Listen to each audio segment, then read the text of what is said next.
பாலைவனத்தில் ஒரு சிறிய நீரூற்று இருந்தது. அந்த நீரூற்றுக்கு ஒரு பெரிய கனவு இருந்தது.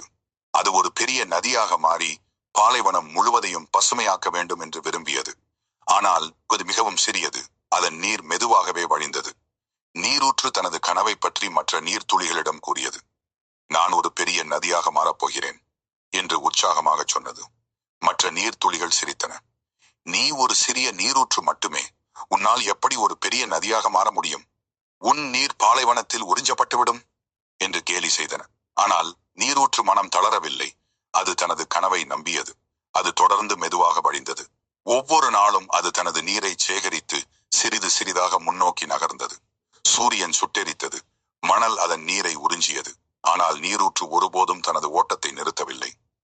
அது ஒருபோதும் நான் மிகவும் சிறியவன், என்னால் முடியாது என்று நினைக்கவில்லை. அது தனது இலக்கை நோக்கி உறுதியாக பயணித்தது. வழியில் அது மற்ற சிறிய நீரூற்றுகளையும் மழை நீரையும் சந்தித்தது. அவை அனைத்தும் நீரூற்றுடன் இணைந்தன. சிறிய நீரூற்று பெரியதாக வளர்ந்து ஒரு ஓடையாக மாறியது.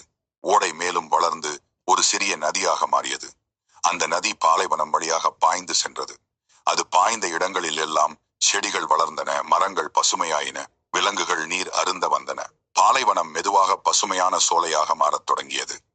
கடைசியில் அந்த சிறிய நீரூற்று ஒரு பெரிய செழிப்பான நதியாக மாறியது.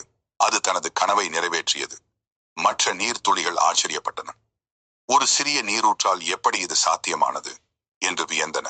இந்த கதையின் நீதி என்னவென்றால், நாம் எவ்வளவு சிறியவர்களாக இருந்தாலும், நம் கனவுகள் எவ்வளவு பெரியதாக இருந்தாலும், நாம் விடாமுயற்சியுடனும் நம்பிக்கையுடனும் செயல்பட்டால் எந்த இலக்கையும் அடைய முடியும். ஒவ்வொரு சிறிய முயற்சியும் ஒரு பெரிய மாற்றத்தை உருவாக்க முடியும். நம்மை நாமே நம்பி தொடர்ந்து முன்னேறினால் நாம் நினைத்ததை சாதிக்கலாம்.